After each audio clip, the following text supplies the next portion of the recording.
انا عارفه ان انا متاخره على اللحمه المشويه والعيد خلص، بس هنعمل ايه بقى؟ لما خدنا اجازه العيد بنكمل للعيد. احلى تكه هتشوي بيها اللحمه ومش هتخليها تنشف منك ابدا، وهتعجب ولادك وهتعجب جوزك، وبطريقه سهله وبسيطه. عاملين طبق مشكل جميل جدا، بس احنا هنوريكم طريقه شوي اللحمه. يلا بينا نسمي الله ونصلي على الرسول. بس ما تنسوش اللايك والشير وتفعلوا الجرس في قناتي. دي حياتي وده شغلي، بحبكم في الله. وما تنسوش تدعوا لاخواتنا في فلسطين.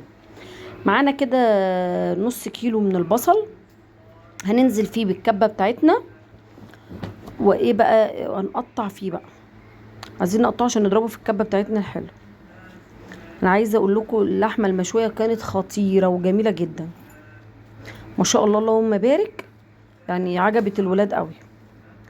هنضربهم بقى في الكبة كويس لحد ما ينعموا معانا. بعد كده هنجيب طبق بتاعنا وهننزل فيه بالبصل بتاعنا، واحنا عايزين المية بتاعته. المية بتاعته ليه؟ المية بتاعته عشان نتبل بيها اللحمة، هي دي اللي لازم التكة دي. عصرنا البصل كويس، ادي المية بتاعة البصل. هننزل بقى ايه بالتوابل بتاعتنا. البصل ده هنتبل بيه ايه؟ فراخ مشوية، ممكن تتبلي بيه فرخة، احنا فعلا عملنا مع اللحمة فرخة. معانا بقى ايه؟ معلقه صغيره بابريكا، معلقه صغيره فلفل اسود، معلقه توابل لحمه، معلقه ملح، ومعلقه توم باودر، ومعلقه بصل باودر.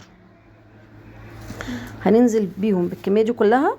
وهننزل بمعلقتين كبار صويا صوص، ما عندكيش صويا صوص ممكن نستغنى عن الخطوه ديت. ومعلقه كبيره دبس الرمان، برضو ممكن نستغنى لو ما عندكيش، اللي مش متوفر عنده عادي. وهننزل بقى ايه بمعلقه من، يعني كوبايه قصدي كبيره من الزبادي البلدي. انا بحب استخدم في تتبيله اللحمه بالذات الزبادي البلدي. هنقلبهم بقى كويس لحد ما يندمجوا بالشكل اللي احنا شايفينه ده. عايزه تضربي كل المكونات دي في الخلاط او في الكبه تاني مفيش اي مشاكل. معانا اللهم صل وسلم وبارك. معانا كيلو من اللحمه، بنجيبها من عند الجزار، بنقول له احنا عايزين لحمه شوي بالشكل ده، وحتت بقى ايه من احمر وفيها نسبه دهن بسيطه. هنقلب اللحمه بالخليط ده كويس، وهنسيبها في الخلطه دي او التتبيله من 3 ل 4 ساعات، ويفضل لو قبلها بليله. احنا عاملينها دلوقتي قبلها بليله، يعني احنا تبلناها من بالليل وعملناها تاني يوم بالشكل ده كده. هنجيب بقى عندنا سياخ الشوي ومجهزين الشوايه بتاعتنا، وهنحطها في سياخ الشوي. دي سياخ عاديه خالص هتلاقيها في محل المستلزمات المنزليه، اللي هي ده خشب وسياخ حديد عادي. بنحط فيها اللحمه بتاعتنا،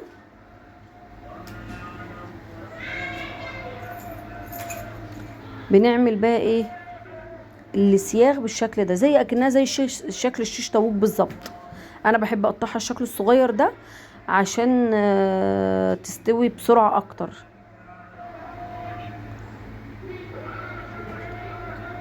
ما شاء الله اللهم بارك.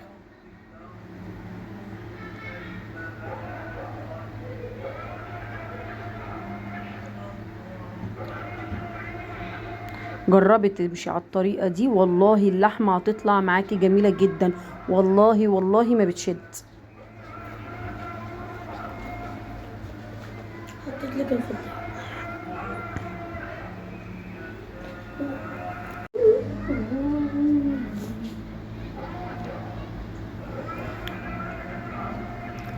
هنخلصهم بقى بالشكل الجميل دوت.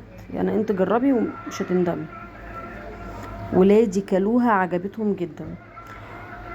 انا ولادي الحمد لله نجحوا، وعايزاكم برضو تطمنوني ولادكم عملوا ايه في الشهاده الابتدائيه. انا ولادي في ابتدائي ما شاء الله اللهم بارك، ولادي الاثنين الحمد لله متفوقين.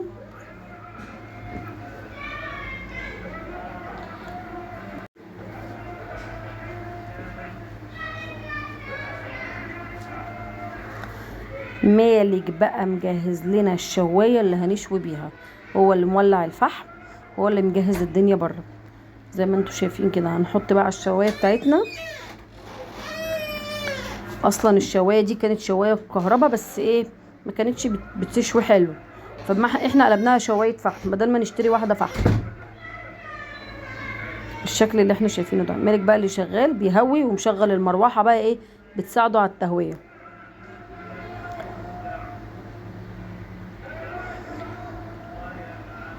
وبصوا بعد ما مالك قلب اللحمه على الوش التاني، شايفين ما شاء الله اللهم بارك.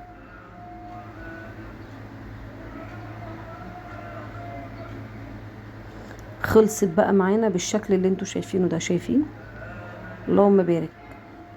يعني كنا عاملين جنبها وليمه، يعني حاجه حلوه ما شاء الله اللهم بارك.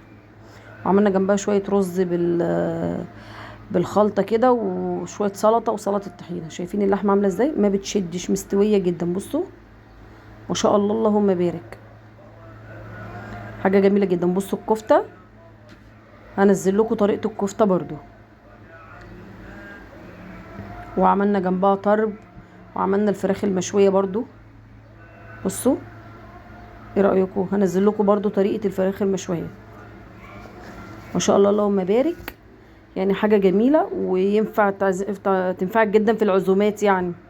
ما تنسوش بقى اللايك والشير وتفعلوا الجرس في قناتي. دي حياتي وده شغلي، بحبكم.